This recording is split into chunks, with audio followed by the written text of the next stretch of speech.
सकाळचे 8 वाजले आणि आपला रामाशेठ एकदम निवांत झोपला होता. रामाशेठला 4-5 आवाज दिल्यानंतर उठला आणि आळस बघा ना कसा देतो. जसं काय व्ही-आय-पी माणूस आहे रामाशेठ, सध्या काय विषय नाही. त्याचा आरामच चालू आहे. सकाळी चारा-पाणी केली आणि दुपारी सावलीत बांधला. सावलीत बांधताच खाणं-पिणं झालं, त्यामुळं बघा ना डबल शेट फुल फॉर्ममध्ये एकदम गाढ्या झोपमध्ये. आवाज देतोय तरी उठत नाहीये, असा झोपलेला आहे. दुपारच्या आणि संध्याकाळचे पूर्ण काम आवरून उशीर झाला, त्यामुळे अंधार पडला होता.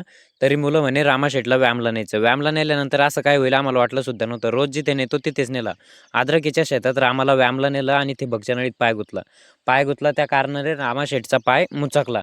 त्यावेळेस आम्ही घाबरलो थोडं आणि पाय वगैरे चोळून घेतला त्याचा तिथेच. असा दाबला तर काय पाय उचलत नव्हता तो, पण आम्ही घाबरून घरी निघालो. मग काय व्यायाम दिला नाही आम्ही.